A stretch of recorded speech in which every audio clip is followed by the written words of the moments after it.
جو آج کل زیادہ پوچھا جا رہا ہے اور ہر بار ہی پوچھا جاتا ہے جب بھی یہ وقت قریب آتا ہے کہ صدقۃ الفطر غلے میں دیا جائے یا کیش میں دیا جائے، تو دیکھیے عقل اور نقل ہم کو دونوں کا استعمال کرنا ہے۔ نقل کا مطلب کتاب و سنت کی دلیل، ٹھیک ہے، کچھ علماء نے ثابت کرنے کی کوشش کی، کچھ علماء نے اجازت دی، کچھ نے کہا کہ آپ کیش دے سکتے ہیں اور کیش دیا جائے تو بھی صدقۃ الفطر تسلیم ہو جائے گا۔ بہرحال افضلیت میں تو کسی کا بھی اختلاف نہیں ہے کہ افضل بہتر وہی ہے جس کو اللہ کے نبی صلی اللہ علیہ وسلم نے نام لے کر کے بیان کر دیا۔ ابھی بخاری کی چند حدیثوں کا حوالہ دیا گیا 1513 سے لے کر کے 1511 تک، وہاں پر یہ حدیثیں آپ کو مل جائیں گی۔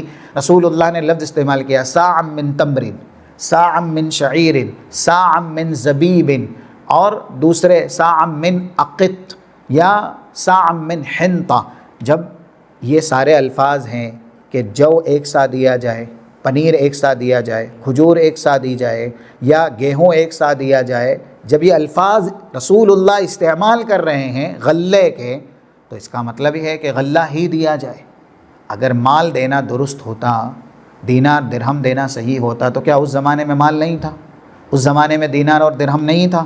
اللہ کے نبی صلی اللہ علیہ وسلم حدیث میں کہہ سکتے تھے، اور تاخیر البیان عن وقت الحاجۃ لا یجوز، جو بولنا ہے اگر نہیں بولا گیا تو اس کا مطلب یہ ہے کہ وہ نہیں ہے، اس میں داخل نہیں ہے، کیونکہ شریعت اللہ کی ہے اور رب العالمین کے پاس ساری چیزوں کا علم ہے۔ یہ چیزیں بھی شامل ہو سکتی تھیں، مال دینار درہم بھی، تو اللہ کے نبی کو اللہ حکم دیتا کہ آپ غلوں کے ساتھ یہ بھی بیان کر دیں کہ جن کے لیے مال کی سہولت ہو وہ اتنا اتنا مال دے دیں۔ جیسے زکوٰۃ غلوں میں بھی ہے، زکوٰۃ مال میں بھی ہے، تو الگ سے زکوٰۃ غلے کے لیے بھی بیان ہوئی، جانور کے لیے بھی بیان ہوئی، مال کے لیے بھی بیان ہوئی۔ تو جب رسول اللہ نے کہا کہ طعمۃ للمساکین، یہ مسکینوں کا کھانا ہے، تو ہمیں کھانا ہی صدقۃ الفطر کے طور پر دینا چاہیے۔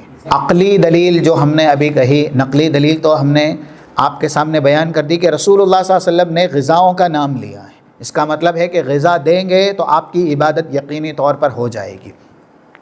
عقل یہ کہتی ہے، کچھ لوگ جو عذر بیان کرتے ہیں کہ ہم کیش اس لیے دے رہے ہیں کہ جس کو دینا ہے وہ غلہ نہیں لے رہا ہے، وہ کہہ رہا ہے کہ مجھے کیش دو، اور اس کو کیش میں حاجتیں ہیں، ضرورتیں ہیں، عید کے تعلق سے شاپنگ کی، اس کے بچوں کی، اس کی، تو اس کی ضرورتوں کا ہم خیال کر رہے ہیں۔ دیکھیے جب انسان اپنی عبادت کر رہا ہو نا، تو اسے اپنی عبادت کا خیال پہلے کرنا چاہیے، اپنی ضرورت یا دوسروں کی ضرورت کا خیال بعد میں کرنا چاہیے۔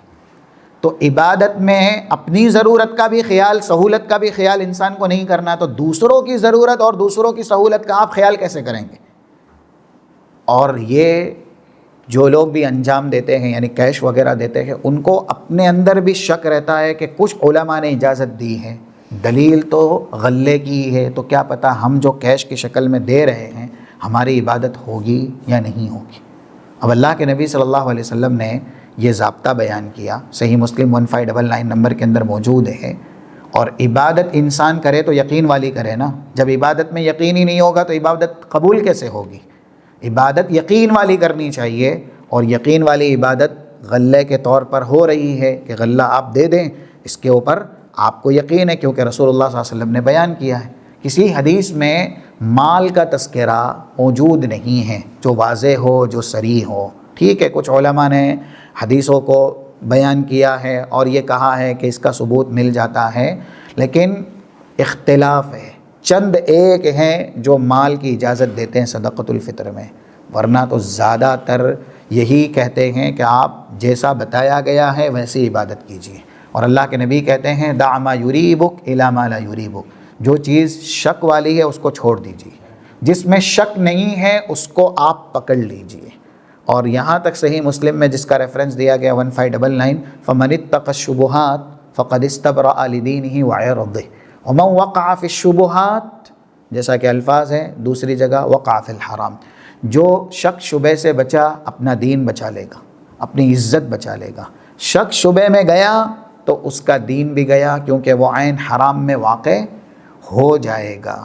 تو اب عبادت ہم جو بھی کریں یقین والی کریں۔ کسی کی ضرورت ہے تو آپ نفل صدقہ دے کر کے بھی مالی اعتبار سے اس کی ضرورت پوری کر سکتے ہیں، زکوٰۃ کا مستحق ہے تو زکوٰۃ بھی دے سکتے ہیں، یا اسی طریقے سے اور کچھ آپ ہیلپ کرنا چاہتے ہیں تبرعاً، صدقہ بھی نہیں اور زکوٰۃ بھی نہیں، تبرعاً للہ فی اللہ، تو بھی آپ اس کی مالی ضرورت پوری کر دیجئے۔ لیکن اپنی عبادت کرتے ہوئے اس کی ضرورت کا اور اس کی سہولت کا ہمیں خیال کرنا یہ درست نہیں ہے۔ ایک انسان نماز پڑھ رہا ہے، دوسرا شخص اپنی حاجتیں لے کر کے اس کے پاس آیا، تو کیا وہ نماز توڑ کے اس کی حاجت سنے گا، اس کی باتیں سنے گا، اس کی ضرورت کا خیال کرے گا؟ پہلے وہ اپنی نماز مکمل کرے گا نا، کیونکہ وہ عبادت کر رہا ہے۔ تو ہم کو ہمیشہ ہماری عبادت کے طور پہ کرنی ہے، اس لیے صدقۃ الفطر غلہ ہی نکالا جائے، کیش نہ نکالا جائے۔ اب جو سوال یہاں پر پوچھا گیا کہ مملکہ میں جو مسکین ہیں، فقیر ہیں، زیادہ تر نہیں ملتے، تو ہم کیا اپنا صدقۃ الفطر جو رہائشی ہمارے علاقے ہیں آبائی، یعنی اپنے ملک بھیج سکتے ہیں؟ تو بالکل اس کی اجازت علماء نے دی ہے۔ ہاں، آپ یہاں رہ رہے ہیں، یہاں کی قیمت آپ کو اندازاً لگانی ہوگی۔ مثلاً جو چاول ہم کھاتے ہیں یا ایسے ہی گیہوں استعمال کرتے ہیں، جو بھی غلہ استعمال کرتے ہیں، یا جو ہماری استطاعت ہے دینا چاہ رہے ہیں، ایک انسان اپنی استطاعت کے بقدر پنیر دینا چاہ رہا 3 کلو، اب 3 کلو تقریباً پنیر کی قیمت یہاں اور انڈیا میں فرق والی ہوگی۔ یہاں کھجور وہ 3 کلو دینا چاہ رہا ہے، تو یہاں جو 3 کلو کھجور کی قیمت ہے وہ اور انڈیا میں فرق ہوگا۔ جہاں پہ ہم رہ رہے ہیں، ہم غذا کھا رہے ہیں، وہاں کی غذا 3 کلو کتنی ہے اس کی قیمت لگا کر کے وہاں پر ہم کسی کو وہ قیمت دے دیں گے، لیکن یہ کہیں گے کہ اس قیمت سے غلہ خرید کر کے تقسیم کیا جائے۔ قیمت نہیں دی جائے، قیمت دے کر کے کسی کو آپ وکیل بنائیے کہ وہ غلہ خرید کر کے پھر زیادہ سے زیادہ حصے تقسیم کر دے۔ مثلاً ہم نے ہمارا صدقۃ الفطر یہاں کی جو پرائس ہے 3 کلو چاول کی، اس قیمت کے طور پہ نکال دیا۔ اب ہم نیت تو غلہ دینے کی کر رہے، لیکن یہاں پہ کوئی مل نہیں رہا ہے۔ اب یہ قیمت ہم انڈیا میں کسی کو دیں گے اور اس کو یہ کہیں گے کہ اس میں آپ غلہ خریدیے، جو بھی خرید سکتے ہیں۔ اگر زیادہ بھی وہ خرید رہے ہیں نا، یعنی ہماری قیمت میں جو 3 کلو کا ہم نے یہاں کے اعتبار سے نکالا ہے، انڈیا میں 6 کلو غلہ آ رہا ہے، تو ظاہر ہے کہ ایک 3 کو دیا جائے گا اور دوسرا 3 کو دیا جائے گا، یا تقسیم میں آپ اور بھی راستے اختیار کر سکتے ہیں۔ ایسا بھی ضروری نہیں ہے صدقۃ الفطر میں کہ آپ ایک کو ہی پورا صدقہ دے دیں۔ صدقۃ الفطر میں ایک کو بھی دے سکتے ہیں، ایک کے علاوہ بھی دے سکتے ہیں۔ تو اگر یہاں پر آسانی سے فقیر نہیں ملتے ہیں تو ہم قیمت نکال کر کے وہاں کسی کو وکیل بنائیں گے اور وہاں پر تقسیم کروا دیں گے، لیکن جو قیمت ہم نکالیں گے وہ غلے کے لیے نکالیں گے۔ تقسیم کیا ہوگا؟ غلہ ہوگا، قیمت نہیں ہوگی۔ اور یہاں رہ رہے ہیں تو یہاں کے حساب سے ہم غلے کا وزن قیاس کریں گے، یعنی 3 کلو جو بھی ہماری استطاعت ہے اس کی جو قیمت بنتی ہے وہ قیمت ہم ادھر ارسال کریں گے، سینڈ کریں گے۔ واللہ اعلم۔ جی